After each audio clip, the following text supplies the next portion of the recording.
Right. Hello. Sorry for everything. We seem to have been being a little bit late, and I got into a few technical problems, mainly because I think I was logging into the wrong account. So I'm just going to wait a couple of minutes, see who else joins, because we have a couple of people here already. If you are here, could you just pop something in the chat or comments just to say hello, let people know you're here. Thank you. I'll just get everything else up and running.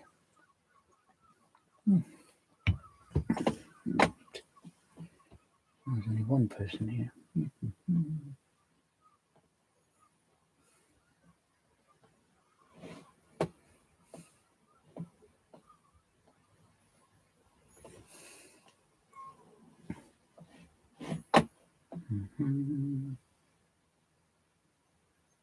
Okay. Oh, hello, Jenny.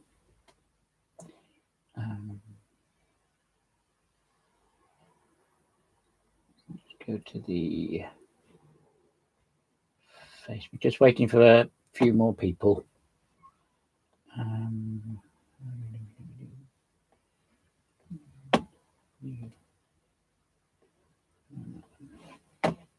This one. And go to this one.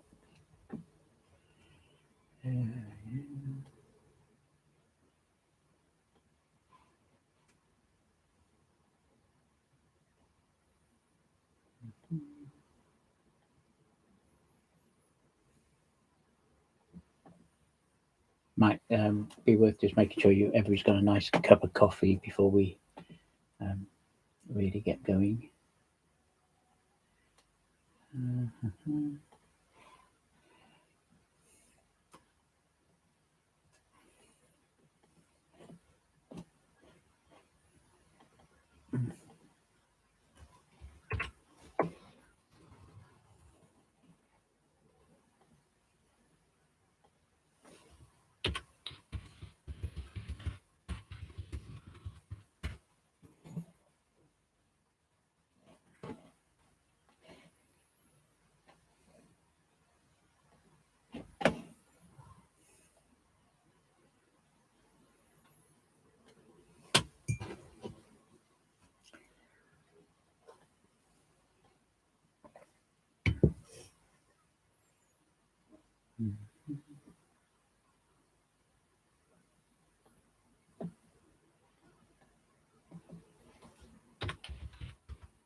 Oh, hello, Richard. I'm just waiting for a couple more people. I had a few tech issues to begin with, but hopefully everything's okay now.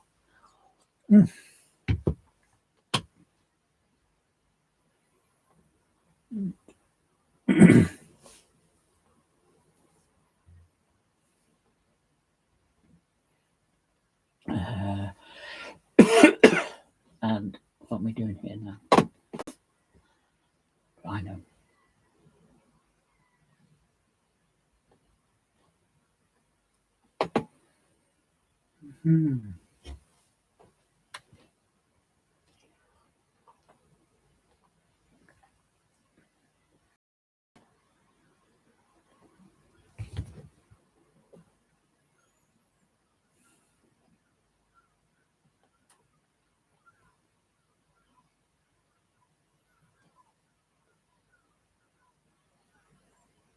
No, somebody else.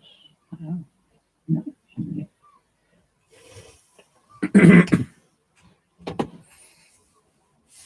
Okay, and I just pull this one up here.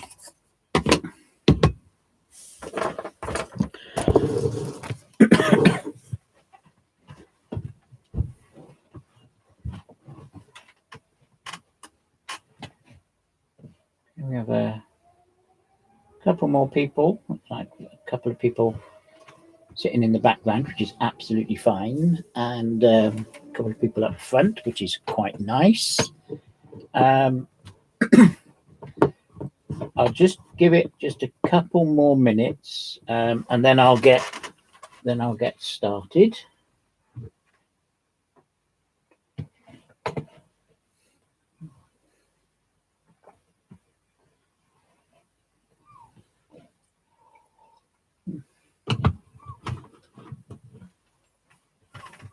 And I'll go get my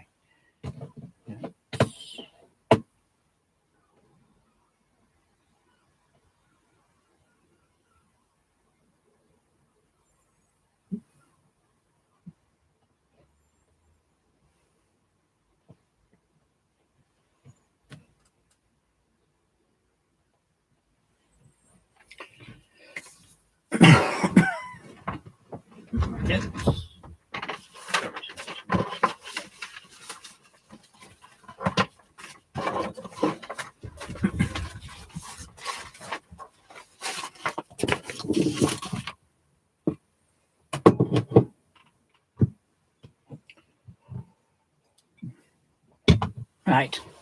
Okay, we seem to have a couple more people here, so if you feel comfortable, just type hello or say something in the comments or live chat by the side. And whilst I just sort out some of my rather hastily written and extremely hard to read notes.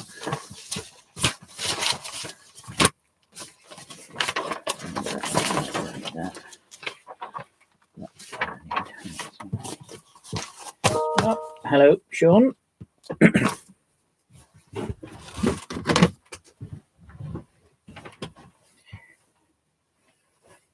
Okay, then. So this is a little bit later starting than I had planned.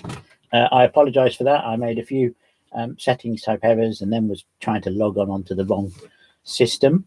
And also, I had a little bit of trouble with, of all things, YouTube. I thought I'd set it up slightly differently. So at the moment, this is going to just be purely webcam. But in future, there'll be some screen sharing as well. So, yes. So during this webinar, always feel free to pop stuff in the live chat. It's your way of communicating back with me. I thought we'd go with YouTube rather than video conferencing for the first one. We'll see what people think, and in future, I might use something different like Zoom. So this is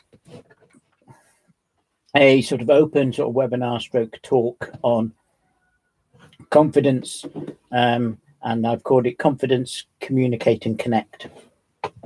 My name's Sam Emmett, also sometimes known as the Lazy Lecturer, because I work from home, which is quite an advantage this day and age.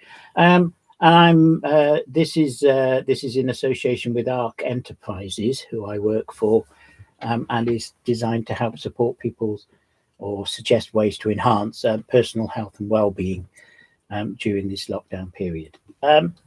It's in two parts. Part one is supposedly 10 to 11 and then a coffee break. And then from 11 to 12, I have another one that immediately follows, which is building on that, the same theme that we've looked at, is helping with Homework Helper series. It's helping people with home education and some tips and tricks to help them enhance that. And also, because you have me online and I've been in education for quite a while, you can just ask me questions and I'll try to answer. So,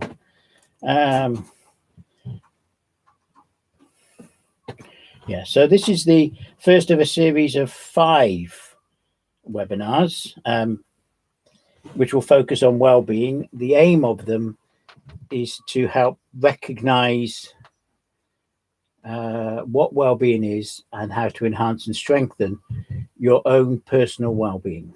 Okay. I'm trying to look at a screen and I'm making a mess everywhere already. How can you make a mess on a computer? But there you go, I can. Right. So, confidence. basically, we're going to be looking at confidence and focusing on the role of communication in supporting and enhancing confidence. Then we'll move on to connecting with others. To connect with others is one of the 5 steps to well-being, which we'll look at. And we'll discover activities and simple things that we can all do to help connect with other people and therefore to enhance our own personal well-being in this current lockdown state. Okay, so basically some simple webinar house rules. 1, please use the comment section, as I've said, to ask questions, add comments and ideas. It's your webinar, so please feel free to take part and make suggestions for future webinars. There are no stupid questions, so just please ask at any time. If you want to remain anonymous and you make a comment, please just say anonymous or anon at the end so that I know not to say out your name. I would suggest you do that on every single comment. Please don't rely on my memory, as those people who know me will know I can be just a little bit forgetful at times. Enjoy yourself. Have coffee or whatever, and just, pop off and make a coffee whenever you want one. I'm sitting here in my office, which is out in the garden with the door wide open so I can hear all the birds song, which I probably should close the door because obviously I'm recording. So it's not a wise idea. Okay, be nice, avoid bad language and nasty comments, respect other people's opinions. I have this list written down. The last one is cake, which is my favorite ball. Hopefully there'll be cake at some point. I don't know. Right. Okay, so at any point, just drop something in the comments and I will have a look at them.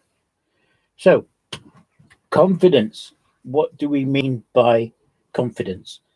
There can be a lot of definitions. Just think for a minute and then let's have a look at some possible definitions. Please feel free to type anything that you think might be a suitable sort of definition or idea for confidence in there, then their live chat comments. And I'll have a couple of sips of coffee.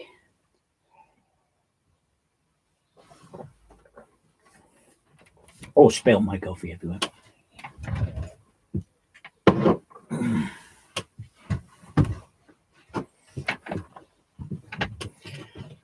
Numbers are creeping up. So would anybody like to just pop in something that they think we could mean when we talk about confidence?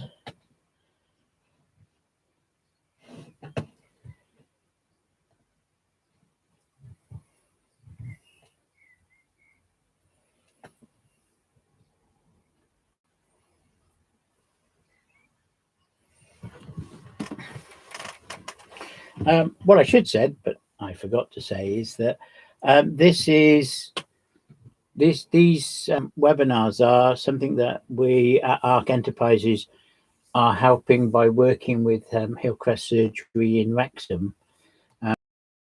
about. I don't actually work for Hillcrest, but if you did want to, I would pass your comments on to their staff. Okay, so here we go. We got some ideas. So I'll use people's names unless you tell me not to. So Richard is talking about confidence. It's the mindset that says you can do or can try to do something.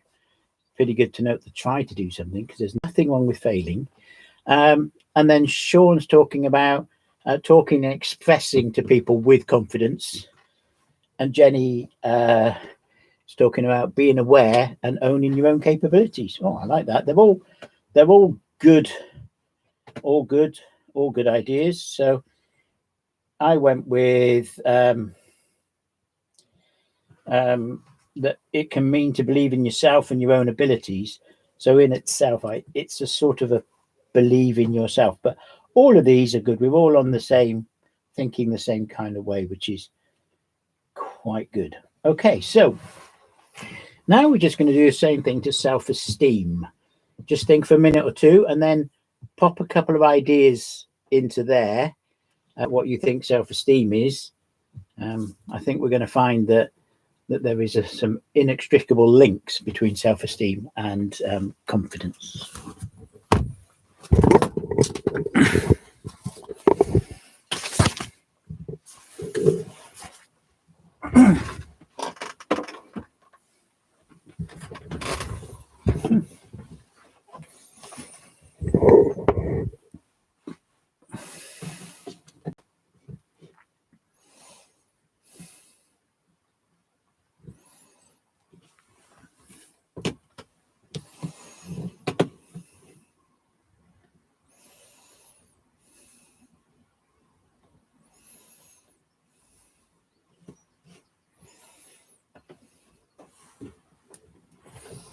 Okay, here's one.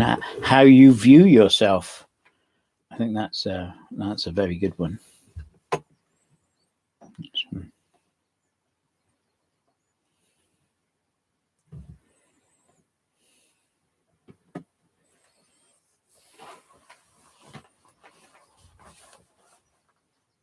Okay, because I'm a bit late starting. I'll carry on. Self-esteem, according to the NHS, is the opinion we have of ourselves. So it's exactly as Jenny said there. When we have self-esteem, we tend to feel positive about ourselves and about life in general.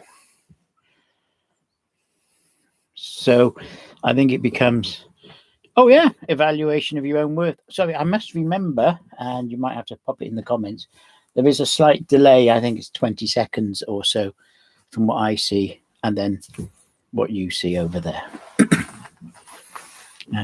And always, as I say, if I said before, do pop into the chat if ever I've talked nonsense, which is normally most of my life, or if you've got any questions.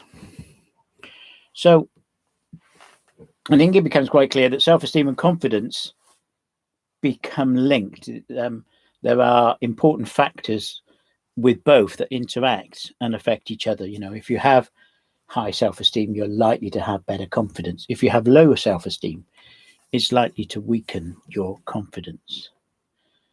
So now I'm going to ask the question, how do we know what a confident person is? So what are the characteristics of a confident person?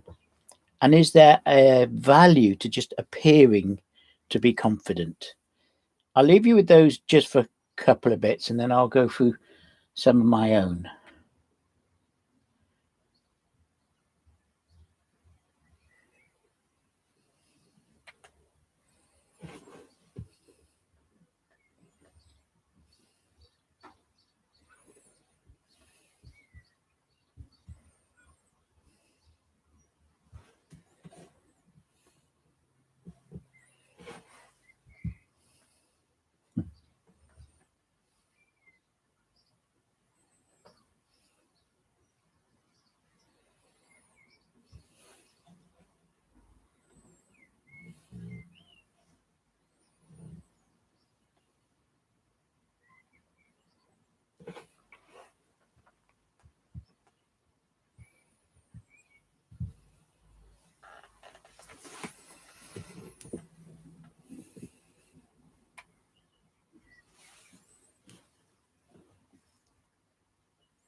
Okay, I'm going to pop in a couple here, and I'm sure some of you will have some as well. So some possible characteristics, and this list is not endless at all. So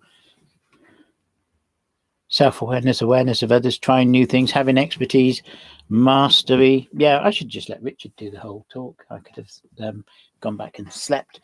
Yes, all brilliant things. Yeah, I've got, and we could all keep constructing lists all day long and they would be different. I've got speaks from the heart, acknowledges others, is modest, expresses gratitude, listens. And when I say listens, I mean actively listens, really listens. Listening is a skill that we don't really employ as much as we should these days.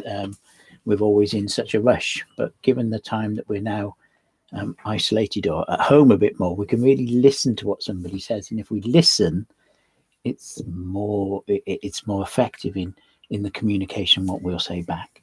Eye contact, which is a bit hard when you keep forgetting where you've put your camera. Eye contact, to not be aggressive, is to have a stable and clear voice, poise, not afraid to ask for help. I'm sure we can just carry on and on and on with these. Now we just do the same thing to self-esteem. I'll start talking about some of these. Feel free to pop in some of the comments of other ones that you think might be relevant. So self-esteem, people with self-esteem tend to respect others. They tend to enjoy finding fulfillment in things. They're comfortable when they make their own decisions. Decision making is always not as easy as people think. Sometimes we're worried about the decisions we make, and that stops us making decisions. But by recognizing that once you start making decisions, then you can become more comfortable at having a go of them. I see there's loads of good ones coming in there now on the chat there. Okay, so we're able to share opinions with others. People are quite often scared of having an opinion and then talking to other people and sharing those opinions, and that holds them back. So yes, absolutely, nice one, Sean. It's really quite important to feel comfortable in the fact that you can share your opinions with others and accept that people will have a different opinion. We don't all have the same view of the world. It would be very boring if we were all the same. But being able to share what you think with other people and accept that they don't necessarily agree is really, really good level of self-esteem. You can see the world in realistic terms. Appreciate themselves and others. Well, that's really good. And it goes with the ability to share opinions. If you can appreciate yourself and others, then you will appreciate the fact that people will have different opinions. Speak from the heart, just like confidence. Able to problem solve. When we have low self-esteem, we can't resolve issues. We can't solve problems, and it makes us feel worse and worse. So the ability to solve a problem is a good characteristic. People with self-esteem can normally concentrate longer, and they can make constructive difference in other people's lives. Oh, it's quite interesting. So I would say that we can all be confident, and we can all have a reasonable level of self-esteem. Knowing some of the characteristics or aspects of those things that are important is the first step, because then it allows you to look at how they can be damaged. Once you know, because quite often the what damages is the opposite of is what's helping them. So some common things for how self-esteem and confidence can be damaged, and by looking at this within yourself, it'll let you see, well, that's affecting my confidence and self-esteem. And by spotting the problem or spotting the issue, it becomes easier to start to come up with a method to overcome each issue step by step. And the whole idea that I'm going to be getting to is little steps. It's all about, you can't solve everything in one fell swoop. But if you can put one piece in, then you can put another piece in. So going to the analogy of jigsaw puzzles, there's the jigsaw puzzle is the whole thing. Well, we can't do the whole thing at one go. But if we do one piece, we are one piece further along than we were yesterday. And we do another piece and another piece. And over time, we will get there. So, or if you're like me, you might put some of the pieces in the wrong place. And it takes a while to know that and put them right afterwards. So things that can damage. Now, I'm going to start with a list, but I think I'm looking forward to seeing some of the other ones that you might come up with, because gathering all of this into a long list will help people see things that are causing issues. So people with self-esteem and confidence can be damaged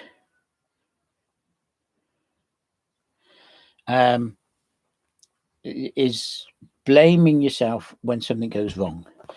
And once you blame yourself, then it just opens up all kinds of other problems as well. Self-esteem and confidence can also be damaged in the past, and they can keep affecting you. So people with unhappy childhoods will quite often find that is still affecting their current self-esteem and damaging their confidence. You can damage self-esteem and confidence accidentally when you use negative words to describe yourselves, So, if people, without thinking about it, tend to look at the fact and say something, I'm a bit fat or whatever. Well, actually, once you start using those negative terms, you're just pushing your self-confidence and self-esteem down a little bit. Poor academic achievement. People who have suffered in school or didn't fit in or had trouble, that can quite often carry on impacting on their own self-esteem and confidence. Those of us here, and I should imagine most of us, know that poor academic achievement in school is not a problem. That's the whole point about lifelong learning, is there are lots of times to address that and do something about it. But it still impacts and affects people. Stress. Oh, yes. Stress can lower your confidence and self-esteem, and then it just puts you into this downward cycle. It's assuming that luck plays a role in success, and therefore you don't credit yourself. So if you do something, you can say, oh, well, that just worked because it was lucky. Well, no, it worked because you made it work. Therefore, acknowledge your own success there. People can damage their self-esteem by considering themselves to be inferior or less of somebody else. This is very common when you put it with poor academic achievement. I'm too thick to do that. I can't do maths because I'm too thick. I couldn't do it at school. Oh, yeah, it's a pile of rubbish. Everybody is intelligent. Everybody is clever. They just don't know it, or they don't know it yet.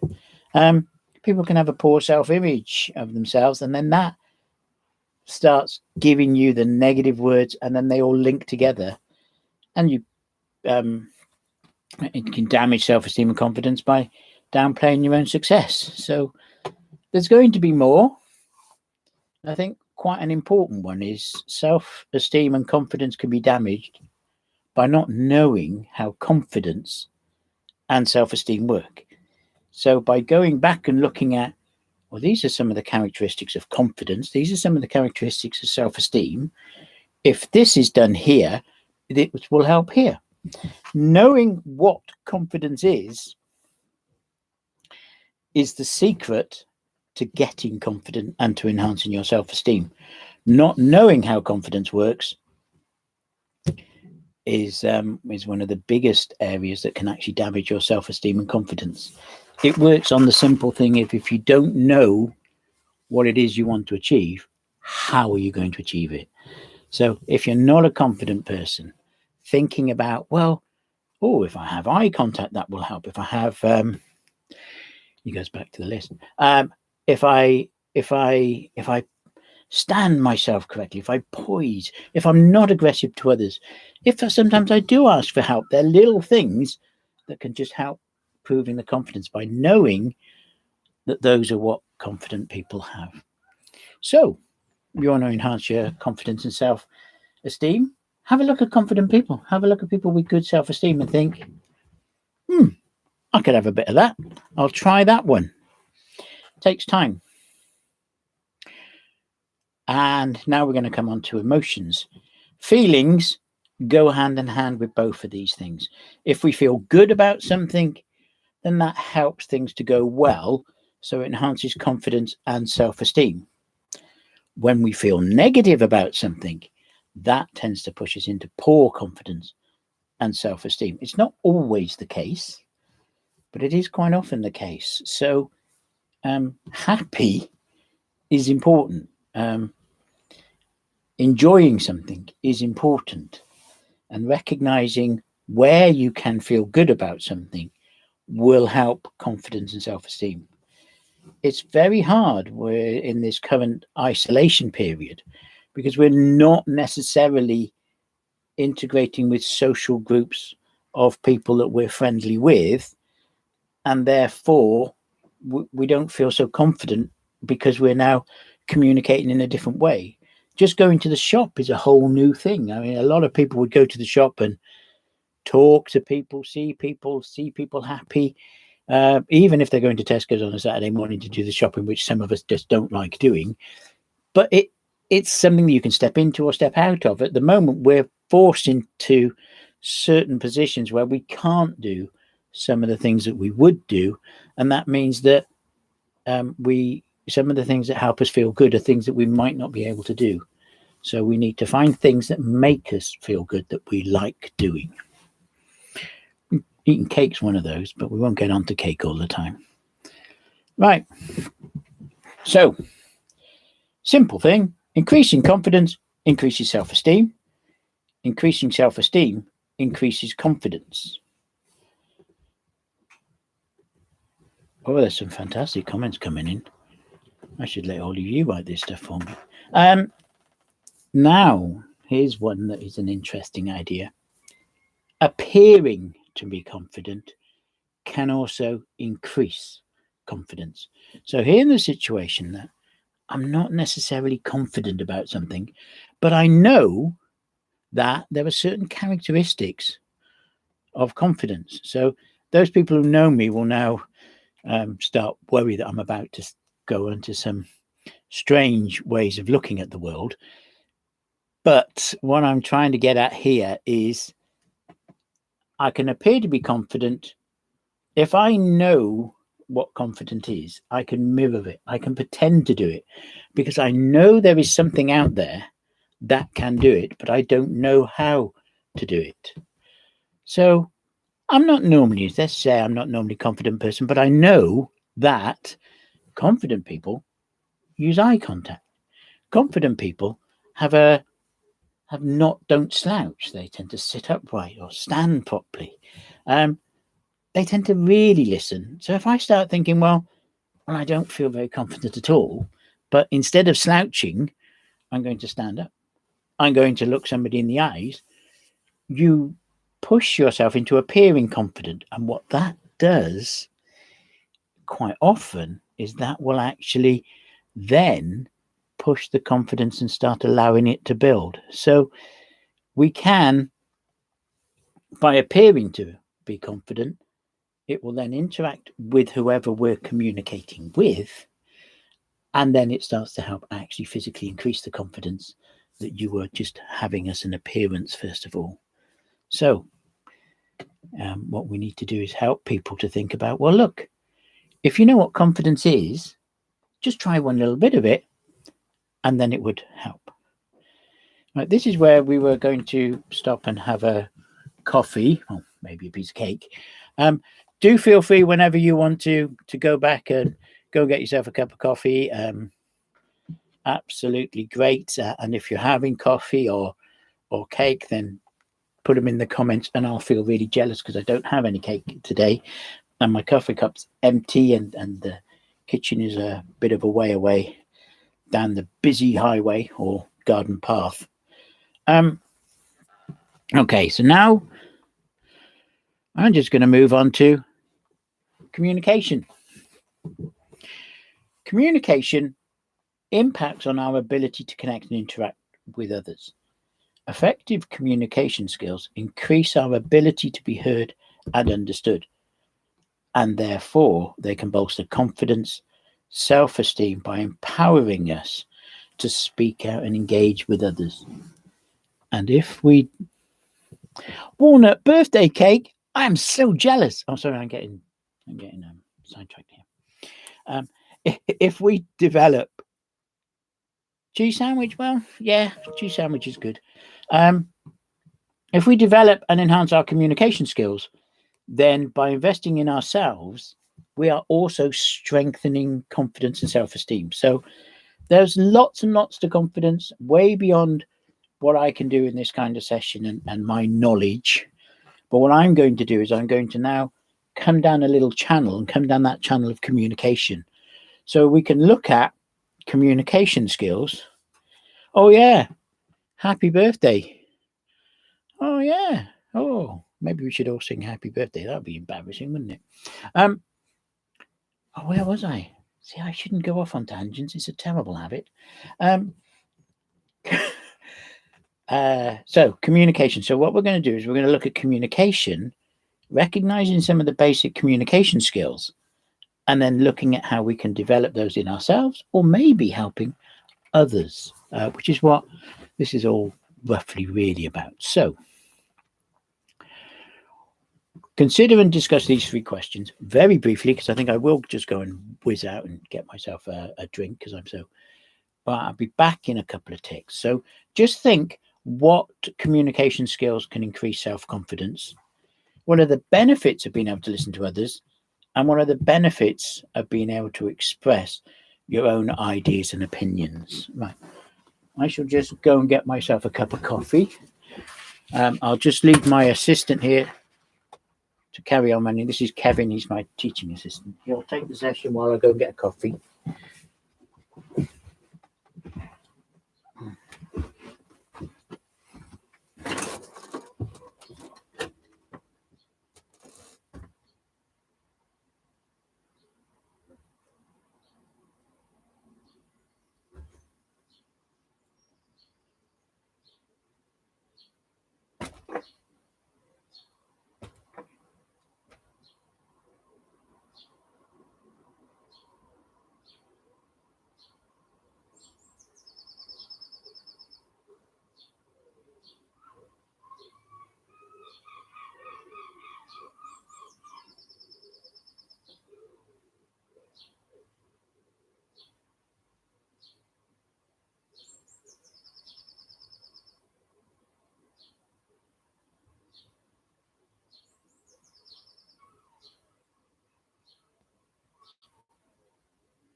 Thanks, Kevin.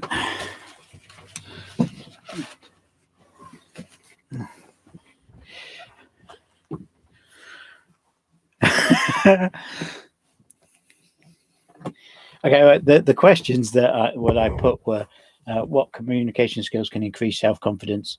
What are the benefits of being able to listen to others? And what are the benefits of being able to express our own ideas and opinions to others? Okay. Oh, yeah.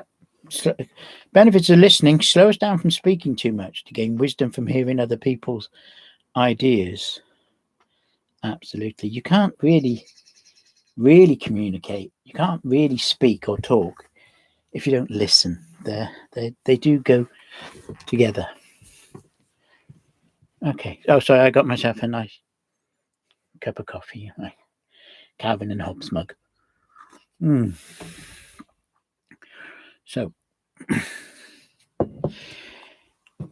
I'm going to suggest that knowing communication skills can help you improve your communication skills. If you know what works in communication, then you can enhance your communication skills. If you enhance your communication skills, then you enhance your ability to connect and talk to other people.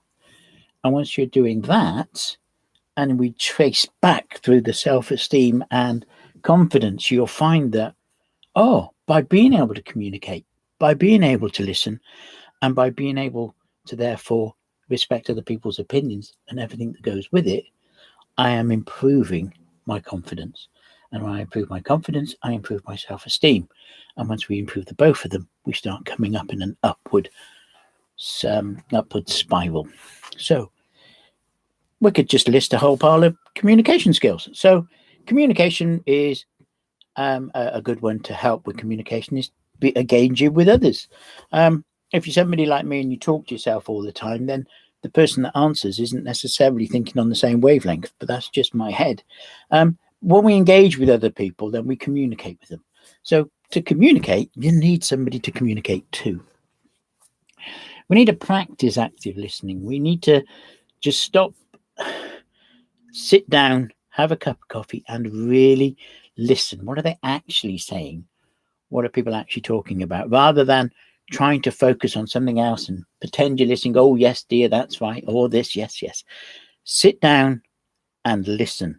Don't do anything else. Focus on the person who you are communicating with. Be clear. And sometimes, and especially if you live in the world of jargon like some of us do, you can accidentally say things and somebody loses the track. So if somebody starts looking confused or perplexed, then stop, simplify, say, oh, have I made myself clear? If not, let me re-explain that. Be curious, want to know, find out about the other person. This is where, active listening is really quite important. If somebody says something and you think, oh, that's interesting, what's that about? Ask about it, find out. We're naturally curious people, but we've lost that. Be mindful of your body language. If you're sat in there all tense, slouched and crossed, it's not, you don't look happy and you don't look as though you're engaging with other people. Take a relaxed position, sit comfortably. You will be amazed at this whole thing of sometimes we can trick our body into thinking something. If you actually sit comfortably, it helps you to feel comfortable. So if you're not feeling comfortable and you're all tensed up, stop, relax, and try to sit comfortably. All of a sudden, you might find that you actually start becoming a little bit more comfortable. And then you just push those on, and it helps each other. Engage with others. Again, I just repeated the same idea in my notes. I should read my notes more often. And then do not speak just for the sake of speaking. Some people just speak because you're nervous, so you just go on and on and on and on.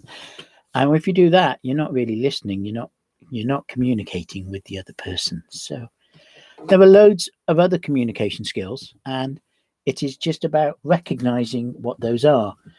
And if you're somebody who, I don't really know what to talk about, well, we all have something that we can talk about, even if it's the weather. Today, it's a really nice day. Well, is it going to be nice tomorrow? I don't know. Probably. If this sun stays out, I'm going to have to go and water my seeds again because they're in a greenhouse and they're getting very hot. But hopefully they'll grow into something nice. Find something to talk about.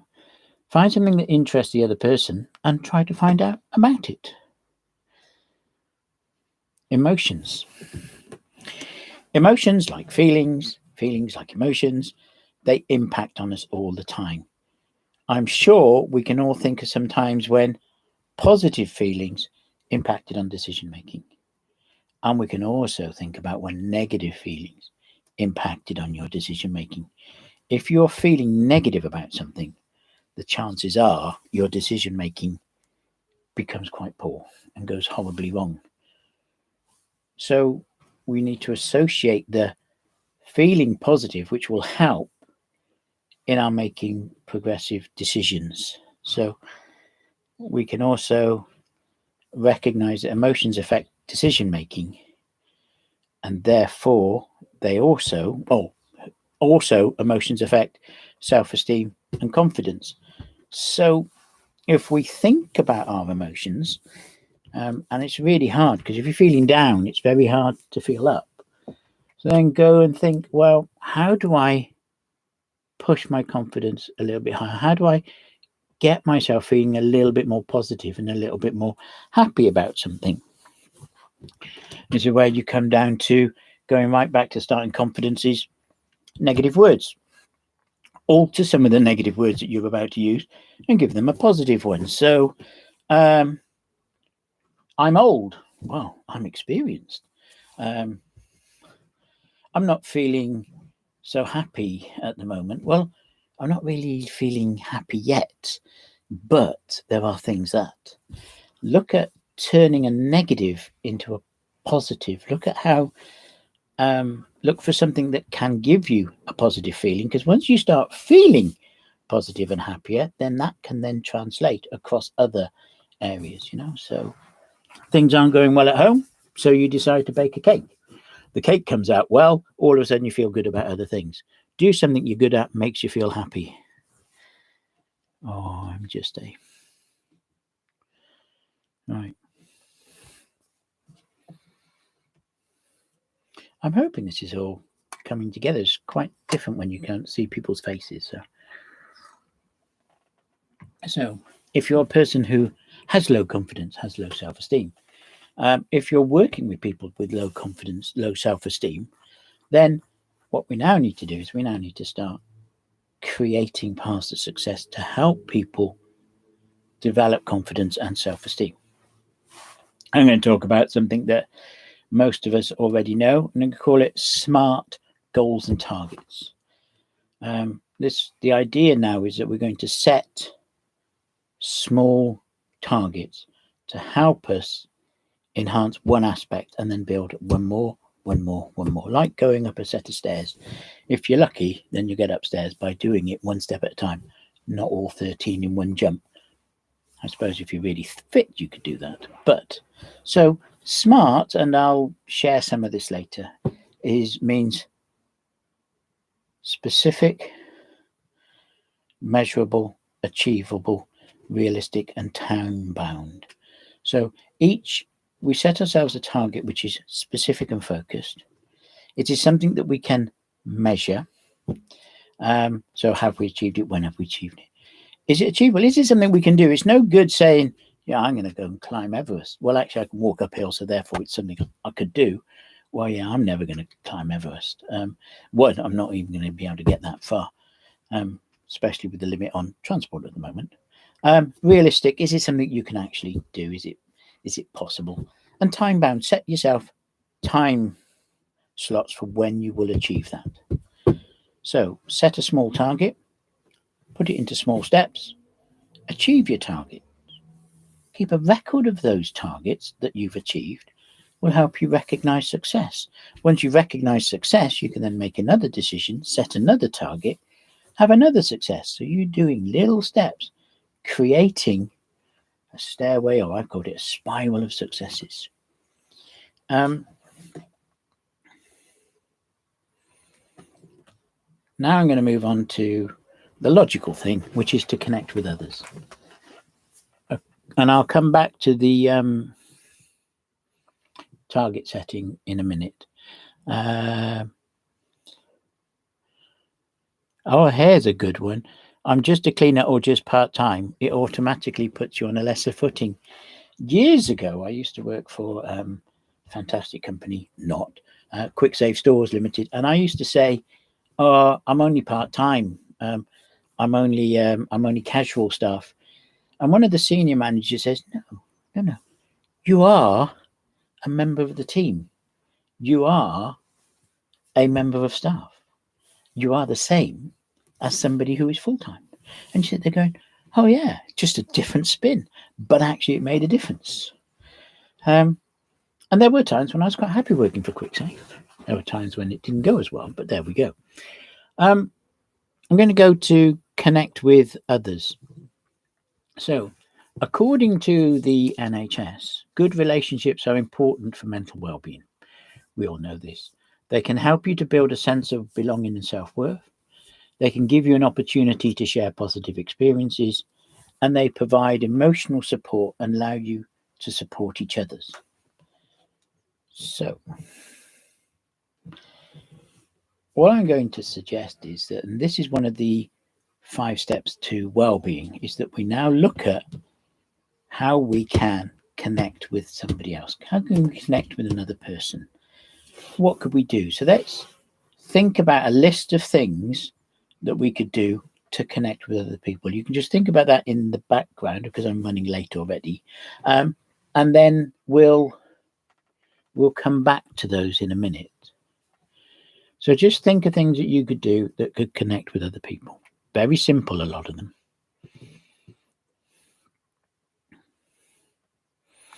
So I've got some here, which is like watch films or a box set with somebody, with someone else. The thing about that is that you can then talk about that. You can then talk about that film or box set. So, and in this time, some of us, I don't, but some of us have got lots of time. So you might think, oh, I'm going to rewatch the Lord of the Rings movies or rewatch all of the Harry Potter movies, and then talk about them with somebody else. Say, oh, what do you think of that? This was good. This was. How did you like that? What was the best of that film? You're then connecting with the person who you've watched with. Now then, what's interesting is you don't necessarily have to sit down in the same space to do this. You could say, hey, why don't you watch this and I'll watch this, and you could be distance apart, then have a phone call to say, what did you think of this? Oh, that's a nice WhatsApp, an old photo of you both doing something nice together. That's a really good idea. Play games with somebody in your home, or play games by using FaceTime, Hangouts, or Skype. Now, if you're not totally bored of me, that's part 2. I'm going to be looking at some of the games to help with education. Talk to somebody. It's as simple as that. You can't communicate if you haven't got somebody to communicate with. Find someone to talk to. Message a friend. Ask how they are. Ask what they're doing. It's as simple as getting onto your phone and using Message or WhatsApp or FaceTime or whatever. Just say, well, I went shopping and there was hardly any of this. How are you doing? Talk to somebody. Ask, how are you getting on with the poor weather and everything like that? Just take a quick pause. For those people who are coming to join, expecting stuff on homework, helping with education at home, I'm running a little bit late, and it's because I was rubbish first thing in the morning. Oops, shouldn't say that. That's a negative word, isn't it? I was a little bit disorganized. I am disorganized, but we did get there, and we are going. So I'm just running late on connecting with other people's and confidence. So feel free, if you want to just be here for how to help children with education, get yourself a copy and just hang around. So going back to it, you talk to somebody through Skype, FaceTime, Hangouts, or similar. Hangouts is the Google version of social interaction. It's the same as Skype stroke FaceTime. It's the one. Google Hangouts is part of your Google account. So quite simple. There are loads of others. If you want to know more about those, please just ask. Do something with somebody else. Even the washing up. You can earn lots of brownie points if you don't normally help with the washing up. But go out, pick up the tea towel and help. Help, do things together. And then you're in the same place. It's easy to communicate once you're next to each other. It gives you that chance to talk about something. And then you feel better for doing it. Okay, so there are going to be loads of other ways to connect with others You can just message a neighbor to find out whether they're doing okay. You could message your family, ask, how you're getting on. It gives you something to talk about and somebody to connect to. Okay, if you haven't got totally wound up with me yet, then I'm going to suggest a little bit of homework, which is set yourself a target or two to connect with others or another person.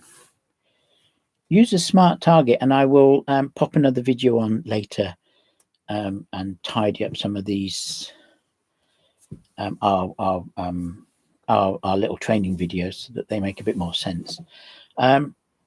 And then maybe pop it into the comments about what you could do. So I haven't really been talking to my family of late because I was so busy doing other things, but there we go.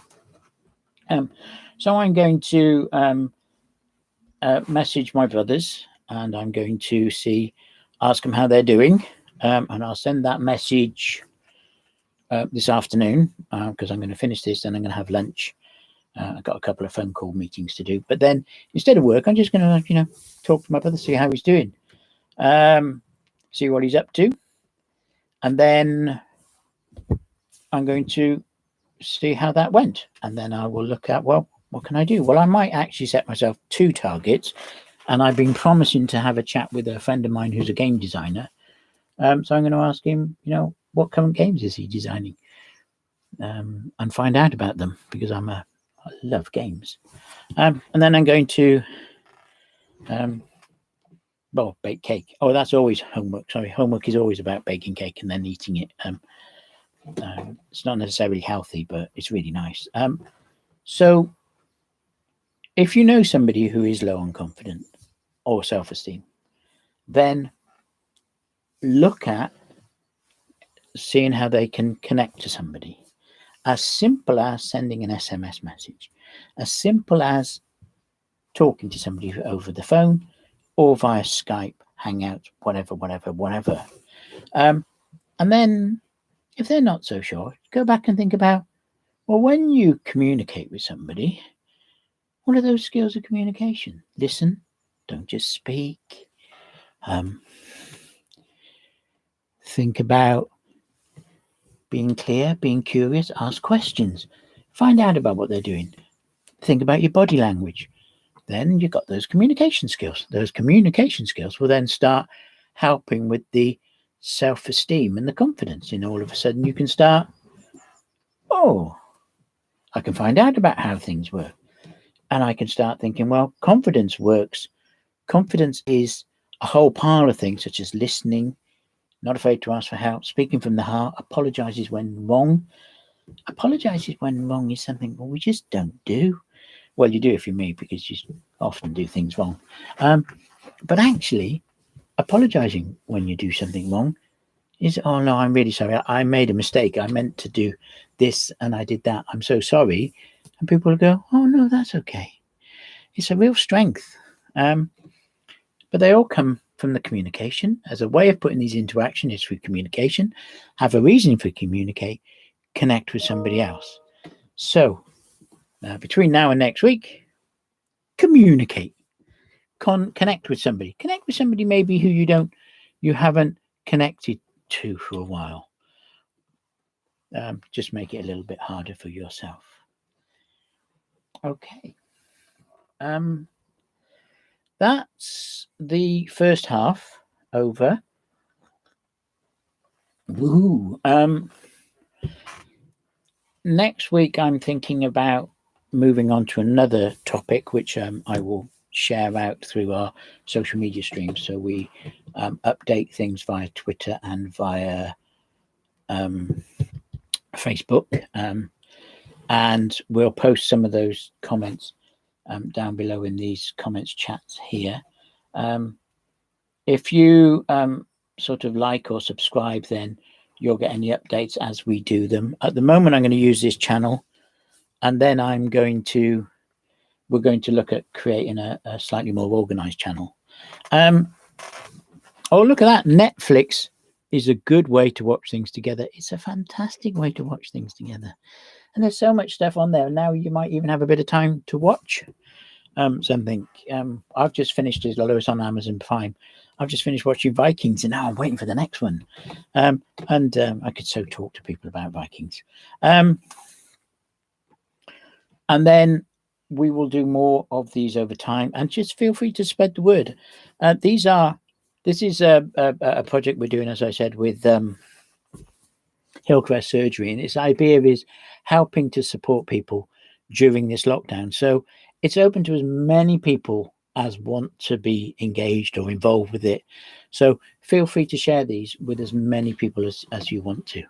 And then everybody can laugh at me, and I can be quite happy. Right. This is where we just put a little bit of interjingle music on, and I'm just going to pull up the next little topic, which is what we're going to be calling our Homework Helper series. And this is when we're going to be looking at how we're helping learning in the home. All of a sudden, parents have been thrust into the role of teacher and educator, and it's all been a little bit of a shock. Well, thank you, Jenny. That's nice. I appreciate that. That's really helped my confidence and well-being. Somebody saying something nice. Thank you. So I'm going to move on to now Homework Helper. Homework Helper is a series, an idea I had from ages ago. And these are about helping people who are trying to learn at home or trying to help other people learn at home. We all might be helping our children or others, college students, lecturers, all kinds of people are having to carry on with education at home. Now then, I'm not going to, and for those people who have joined us for this, I'm sorry that I'm late. I was running a bit late this morning. I was too interested in making coffee. Sorry, I shouldn't have said that. I made a bit of a mistake with my tech. I was logging into the wrong place, and I didn't have it set up as I meant to have it set up. So I apologize that we're running late. Hopefully we'll catch up a little bit. So my name's Sam Emmett, aka the Lazy Lecturer. And this is part of a series of seminars, webinars that we're doing in association with Hillcrest Surgery to help enhance or support people in the community. So, and we're hoping you can share it with as many people as you want. The idea is that if it can help people, then go ahead and do it. So we're going to look at making learning more effective at home. Now, I'm not going to look at exact content that schools will be given, because the schools will do that. If you're having a problem with that, if you're having a problem with the schools not giving information out, well, that's a different thing, and maybe we'll have to chat about that. But what I'm going to look at are other methods that you can enhance learning at home, and actually these are going to fit in nicely with the confidence, communication and connect that I talked about in the first half. So there could be a method of you could take one of these for your homework and say, oh, well, I'll do that. You've connected with somebody, you've communicated, and you've enhanced it. So we're going to be looking at something that's called game-based learning or gamification. These technical terms from education. Game-based learning is when the game is the learning. So, if you win the game or take part in the game and achieve those parts of the game, then you're actually enhancing your learning. Gamification is when you use a game element. A common version of gamification are quizzes. Quizzes to answer questions instead of exams. So quizzes can be quite fun. And if I don't run out of time and I don't ramble too much, we'll look at some tech options of those. But I'm going to start off with simple things that everybody can do, because not everybody is technologically minded. They don't necessarily have everything. But there are some things that you can buy cheaply or you can mirror. So going to talk about Boggle first of all. Just going to go over and get some games. Sorry.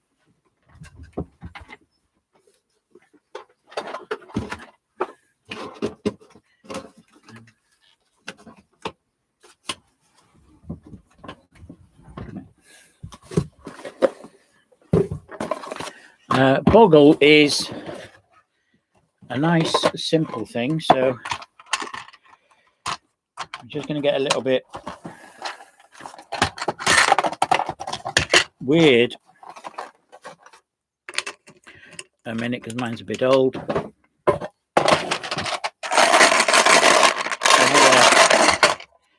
Very noisy thing with dice, and it'll drop into place. Now I'm just going to move the camera, so it might just get a little bit weird. Okay, so then you end up with a set of letters. Now, if you don't have a Boggle set, if you think about it, you can do this with just random letters that you might have somewhere else. Just put them into a little grid. And then the aim is to find as many words as you can, and the one that finds the most words is the winner. Sorry, I'm making a real mess of this.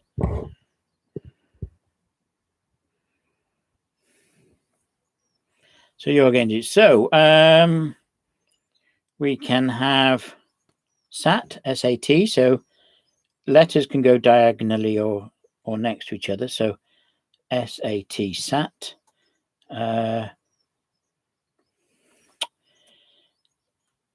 C-I-T-Y, city.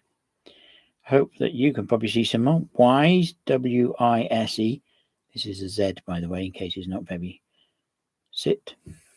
There's probably loads of there.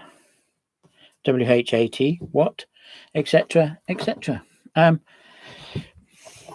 it's a fun way of actually word building. Oh, I'm sorry if I made everybody go really dizzy with all of my moving the camera around. I should think of these ideas before I put them into play.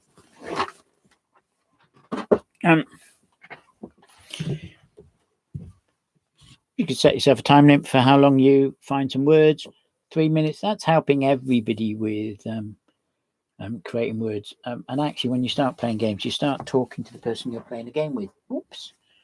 Connecting with somebody, playing a game. What a good idea. Pack things away. Okay. Right. Nice, easy one. True or false. So you construct a list of statements and then challenge other people to see if that statement is true or false. Now, this is a really good way, like a quiz, it's a bit of a gamification thing, of helping somebody revise their homework. So let's just have a look here. So, and you can buy, Boggle is made by a company called Hasbro, used to be made by Parker. You find it quite commonly available. It's around about £9, and it comes with a little timer. Lots of people will also sell this as true or false, and it comes with a. See, I love my toys. It comes with a little bell. How cool is that? And it's basically. Oh, I did some examples already. So.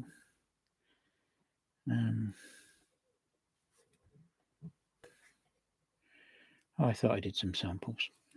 So let's just take one. Category health. Okay.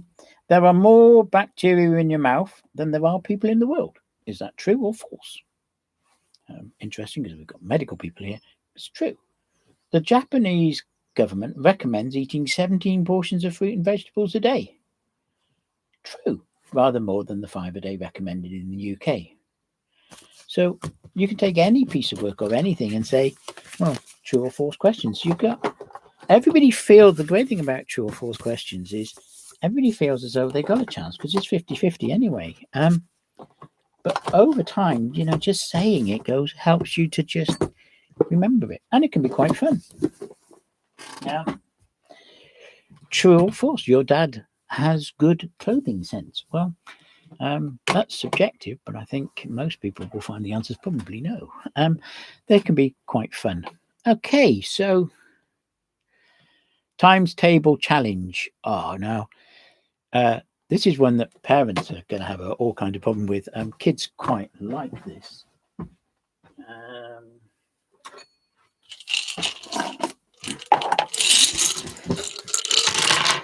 Those people who know me will know I love my dice, but you don't necessarily have to have a normal 6-sided dice. There are things like 12-sided dice or 10-sided dice. That one is. You can even get 12-sided dice if you want to be advanced and do the 12 times table, and you need 2 of them. So these are 12-sided dice, but you can also use simple pack of playing cards. If you're using playing cards, then you can take the jacks, the kings, and the queens. Jack, kings, queens, and jokers out. So then what you do is you turn over the top 2 cards, and because I haven't taken the jacks of queens and kings out, of course I constantly pick them up. So then you flip them over. So in this case we got 7 and 9, and then the first person that shouts out the correct answer wins a point. Yeah. So 9 7s, 63.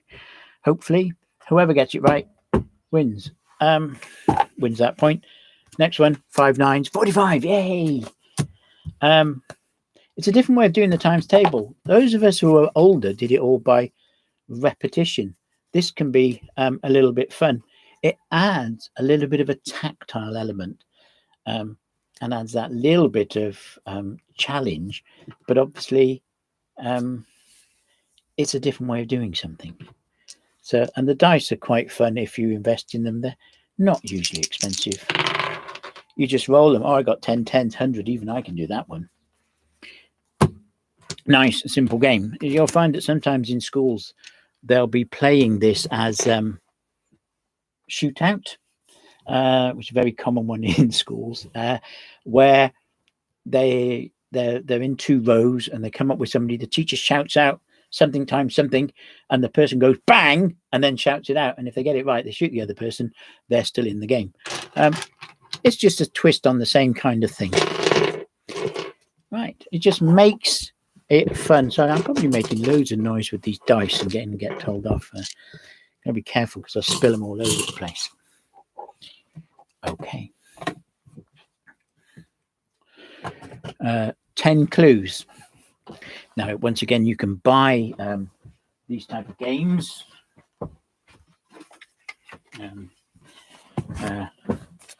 This is one from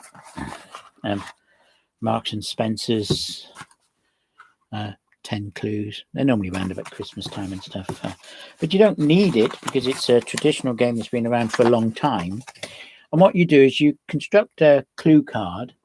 Each card will need an answer and 10 clues. You could simplify it and play it with 5 clues. To play, each player takes a card and asks another player to guess the answer. And points are awarded as follows. A correct guess on the first clue gets 10 points. Second clue gets 9 points. Third clue gets 8 points, etc., etc. So if you've asked given 3 clues, they're going to get 8 points. So it's that type of system. So, for example, so I've got one here. Think to yourself, where do you get the answer? And I'll reveal it at the end. So I've got 10 clues. First one, I can be brown. You get it right on there, you're going to get 10 points. 2, or black and white. If you get that right, 9 points. 3, sometimes I have a horn. Or horns. 4th clue, it's freezing in here. 5th clue, better put on a jersey. 6th clue, I jumped over the moon. 7, or did I mean moo? 8, pull the other one. 9, I produce milk. 10, my younger calves. Interestingly, if you want to, just pop how many points you scored on that one. In the bottom here, the answer, of course, is a cow. Once again, you see how you can adapt these from any kind of learning or homework that you've been given, just in a different way. So here's another one. History now. We changed the world. Now, all adults can write X. 3, we chained ourselves up. 4, one of us slashed a painting. 5, another died bravely. 6, under the king's horse. 7, we were arrested.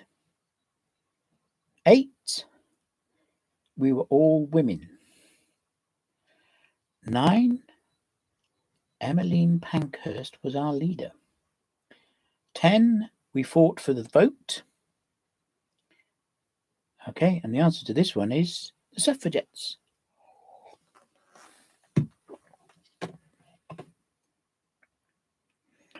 These can sometimes mimic some of the approaches that schools use to help develop facts for a particular event. So you can see how you can start making the clue cards, make them a bit of fun, but also enhance learning at the same time.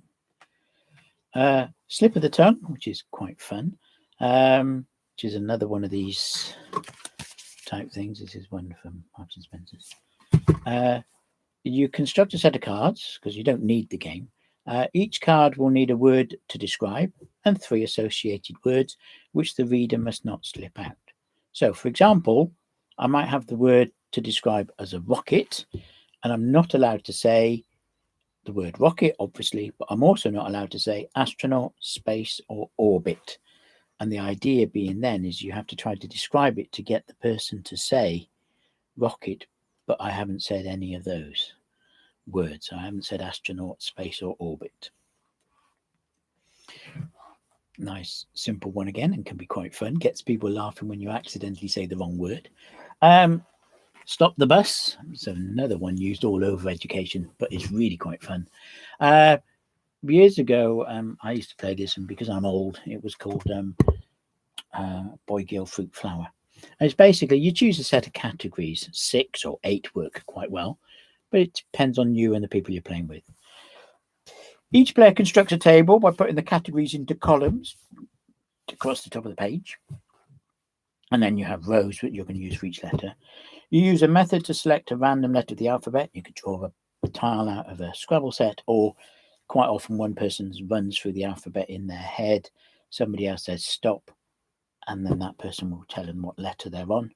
And then you set a time limit, say 3 minutes or whatever suits you, or the first person to finish taps the table and everybody gets a minute afterwards. Whatever. You can use egg timers on your oven, whatever you've got lying around. I would lying around. Okay, that's if you're in the kitchen for the timer, but you can use a watch or whatever. And each person will score a point for each unique answer. So, for example, I've just made a little note here. I've picked some categories. So I've got a country, animal, food or drink, town or city, film title. And then I gave myself a very short amount of time. So H, Holland, horse, hamburger, Huddersfield, The Hobbit. With film titles, I put not the, obviously, otherwise we just get everything for the T.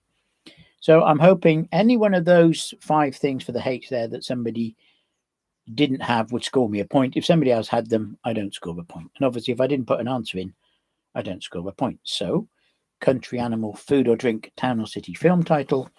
This time I'm doing it with A, Australia, ape, apple, Abergavenny. Oh, and I couldn't think of a film title with A. There are probably loads of them, but I ran out of time. And then for R, Romania, rabbit, rice, rugby, Robin Hood. The categories can just be something that's quite fun because it engages people to think. But you can also focus them, some of them, on things that are like homework, for example, countries, animals, book titles, subjects, things like that, or something within a subject. Artists, art. Okay. This is quite a fun one. Pin the tail. Country or capital.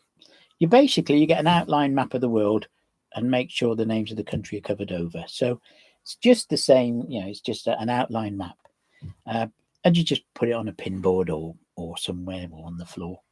And then you get some pins, and players are given the name of a country, and they have to try to put the pin in the right country on the map. It gets quite fun because you'll be surprised at how hard this can be for all kinds of people, and how fun it can be when you put the country in totally the wrong place. You could also do this for world capitals, or you could pick a map of Wales or Great Britain. Do the cities. Cardiff, where's Cardiff? Swansea, where's Haverfordwest? Whoops, where's Bangor? Where's Wrexham? Where's Abergavenny? And it's quite fun. And obviously, the pin who's closest to it is the person that gets it right. Adults tend to have just as much problems with this as everybody else. Okay. And last one I'm going to go through here, although I might talk about some others if people are still interested, is fill in the blanks. Fill in the blanks is to basically you print out some text and you replace keyword with blank spaces. Those of us who are teachers tend to call this a close exercise. And it's very easy to do on a computer. So you basically get a piece of text and on a spreadsheet or whatever, or on a word processor, you just blank out, delete particular words. With young or less confident players, you can provide a list of the words that you've taken out of the text so that they know what you have to fit in. And you'll see that some of the stuff from BBC Bite Size is like this, but actually they're ridiculously easy to make at home. So pieces of text with instructions are extremely good for this game, such as directions or recipes. So if you had a recipe, let's just say you had a recipe for cake, and you printed out the recipe, and then you just take out keywords through it, so you might take out eggs, you might take out flour, and then it helps people with fun of putting them in, but actually you're learning quite a lot at the same time. How do you bake a cake? Here's a fun way of learning about it. Those are all games that you can play at home. You can play yourself. You can construct or make them for almost zero cost. But also, they're helping with supporting learning and education. It is social interaction. And really quite cool, it is connecting with somebody else. So, play a game with someone, you connect with them. You connect with somebody, you're going to help your well-being, and you're going to communicate with them. You're going to enhance those communication skills. You're going to enhance your self-esteem. You're going to enhance your confidence. And you're all going to do it whilst having fun playing a game. This set of these games that I've just listed here as some type of approaches, you can adapt all of these and play them over Hangouts or FaceTime or Skype or something like that. So you don't necessarily have to have the same person in the same room. You can get together with people on some, like Zoom or something like that, and all play true or false, or play stop the bus. Stop the bus. Pin the tail. Well, pin the tail might be a bit harder. Slip of the tongue, true or false. Lots of different things. You can even do, the just a minute, where you have to speak on something for 1 minute without pause or hesitation. Okay, well, I'm going to just take a little bit of a break and a stop there. And because I've just whittled on for hours and hours and hours, well, what feels like hours and hours and hours, please feel free to ask any questions you have about games, or how games could help with learning, or what you could do and how you could put things together. If you've got questions on the first half, feel free to pop those in the comments. When we finish, we'll post links and comments to further stuff we have coming up. We also have some free videos on how to set up a Google account and email, links to something called Learn My Way, which is online learning, which you can do for free through us. You can do it for free through the website, but you can do it through us as well. And there are a couple of other things on some basic IT skills. And if you've got any ideas for something that you'd like support with, then give us a shout. I love a challenge and having a go doing something. Also, let me know if you like the YouTube approach, YouTube Live, because that's the easiest. That's why I chose it, because I'm lazy. Clues in the title, Lazy Lecturer. But I could equally do this through a Zoom meeting and allow people to come in and take part, and then you would actually be able to talk with me as well. And then I'm likely to be looking at how I can just share some of the screens so that you can see some of the stuff that I'm working with. Don't speak for the sake of speaking. So I shall just be quiet for a few minutes and tidy up some of my mess. And if there are any questions, feel free to ask. And any comments for what we could do better or what we might do in the future. Once again, as I say before, you are welcome to share these with as many people as possible. What I want to do and what we want to do is help as many people as we can with some simple ideas that people can do at zero or low cost. Enhance education and learning at home. Enhance maybe their own education. It's amazing how you can go, oh, I now know where a certain country is that I always put in the wrong place. With me, I am awful at the African countries. I'm normally quite good on European countries. I'm absolutely useless on American states. And that everybody can learn, and actually learning just gives us a bit of interest. So learning itself is one of the 5 steps to well-being. We can also communicate and connect with other people in the same way, as well as helping other people. Sounds like win-win-win. Right, I'll see if any questions come in, and I'll just pack these games away.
I think the delay should have gone now, so hopefully that's given everybody a chance to ask everything.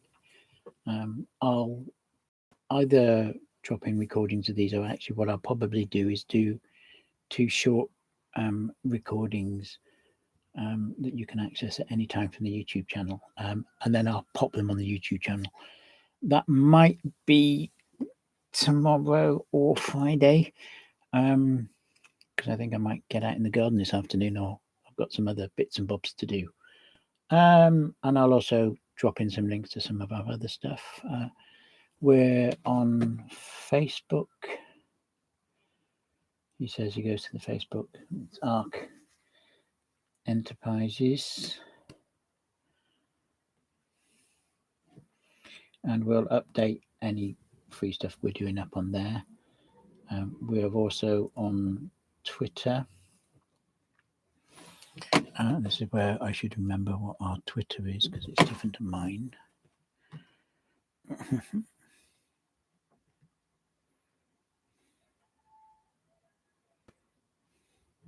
Twitter at ARC Enterprises, capital A.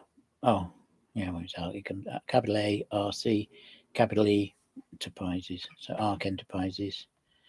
And I think I will basically bring this to a close now. I'll just leave it up just in case some of the more text or chat comes, or if you want to contact me separately, then feel free to drop me an email. I am Sam, SAM, at ARC Enterprises, ARCenterprises.co.uk.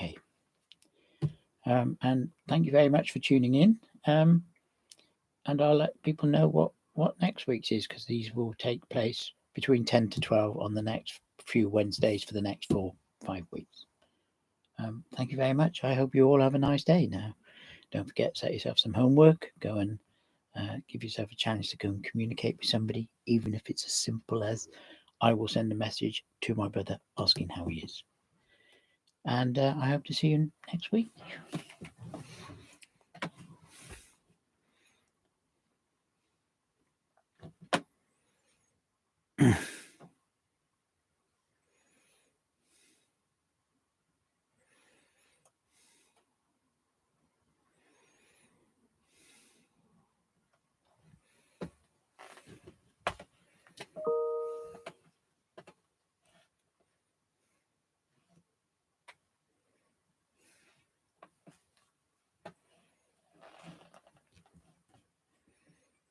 I'll just turn my microphone off.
goodbye. I'm going to hang up now.